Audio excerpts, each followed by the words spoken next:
आज विधानसभा में बजट पेशी होने वाली है, लेकिन इससे पहले ही विधानसभा के पोर्टिको में जो कुछ हुआ वो सम्राट चौधरी के क्रियाकलापों के ऊपर सवाल खड़ा करता है। दरअसल विपक्ष जो है इस बात को लेके वहां पे जमा हो गए कि बिहार में लॉ एंड ऑर्डर बिल्कुल बेकार है। अब सोचिए जरा, जिस लॉ एंड ऑर्डर का उदाहरण सम्राट चौधरी लगातार देते हुए फूले नहीं समाते, विपक्ष उसी बात को मुद्दा बना के बैठी हुई है। मतलब नीतीश सरकार का सबसे पावरफुल मंत्री जो अपने आप को बताता है कि साहब हम जो है बिहार में सबसे बेहतर लॉ एंड ऑर्डर जो है व्यवस्था लाएंगे, उसके लॉ एंड ऑर्डर को लेके विपक्ष पोर्टिको में प्रदर्शन कर रहा है और कह रहा है कि भाई ये तो गलत है। जिस हिसाब का लॉ एंड ऑर्डर बिहार में है वो एकदम घटिया है, बढ़िया नहीं है। और भाई वीरेंद्र से लेके आरजेडी के तमाम विधायक एक सुर में इस बात को कहते हुए दिखाई दे रहे थे। ये तमाम बातें बताती है कि जिसके ऊपर खूब भरोसा किया गया, साहब वही भरोसा तोड़ दिया। जिसके ऊपर लगा था कि ये तो लॉ एंड ऑर्डर संभाल लेगा,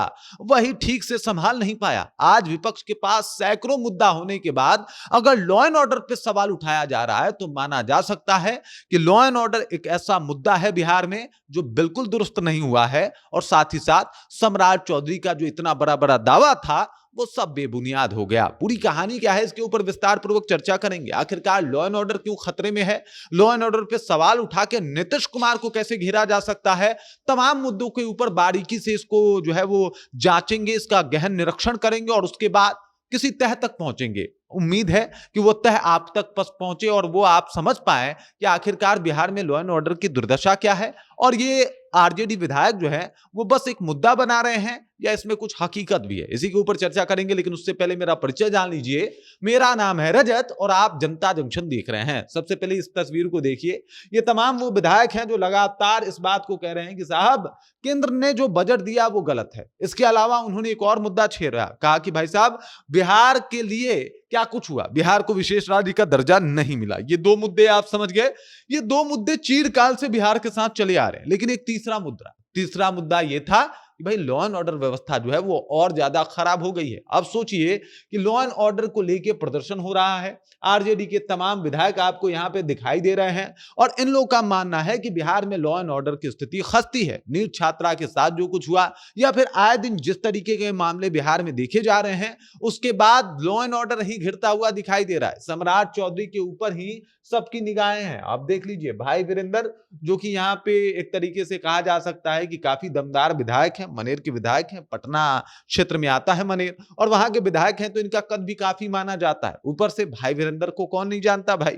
तो भाई वीरेंद्र जो है वो अपने तमाम विधायकों के साथ इस तरीके की बातें कर रहे थे। अब सम्राट के लॉ एंड ऑर्डर के ऊपर आ जाते हैं। सम्राट चौधरी लॉ एंड ऑर्डर के बारे में ऐसा कहते हुए दिखाई देते हैं कि बिहार में या तो अपराध छोड़ना पड़ेगा या फिर अपराधियों को बिहार छोड़ना पड़ेगा। अफसोस की बात यह है कि बिहार में ना अपराध रुकी और ना ही कोई अपराधी बिहार छोड़ के गया, क्योंकि आए दिन जिस तरीके से वारदात होते हैं तो ये सवाल खड़ा करता है कि भाई सम्राट चौधरी का जो दावा था वो बस दावा था या उसका कुछ सही मायने में उसको जमीन स्तर पे कुछ भी उतारा गया है। इस तरीके की बातें जो है वो चलनी शुरू हो जाती है। अब देखिए सम्राट चौधरी ने तो दावा कर दिया और सम्राट चौधरी भाजपा के एक मजबूत चेहरे के तौर पे माने भी जाते हैं, तो भाजपा का एक मजबूत चेहरा वैसा मंत्री बनना जो कि नीतीश कुमार हमेशा से अपने पास रखे, यानी गृह मंत्रालय मिलना, और उसके बाद भी आप उसे संभाल नहीं पा रहे, तो ये वाकई बहुत बड़ा मुद्दा था। और इसी वजह से आज विधानसभा के पोर्टिको में जब तमाम मुद्दे, बड़े बड़े मुद्दों के ऊपर बातचीत हो रहा था,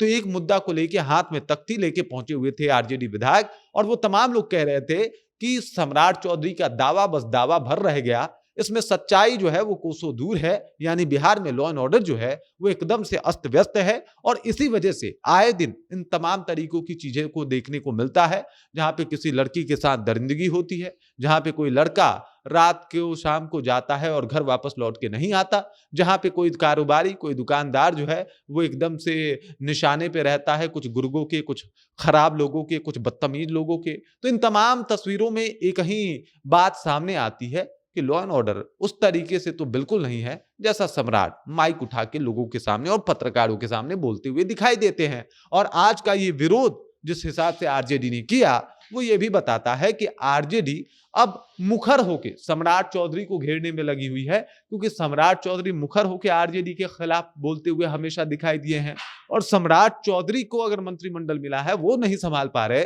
तो ये वाकई आरजेडी के लिए बड़ा मुद्दा हो सकता है। बाकी इस खबर, इस जानकारी को लेकर आप क्या सोचते हैं? जिस तरीके से आरजेडी ने पहले इसके लिए विरोध किया, उस बात को आप कैसे देखते हैं? कमेंट करके अपना विचार हम तक पहुंचा दीजिए। बाकी आप देख रहे हैं जनता जंक्शन और मेरा नाम रजत है।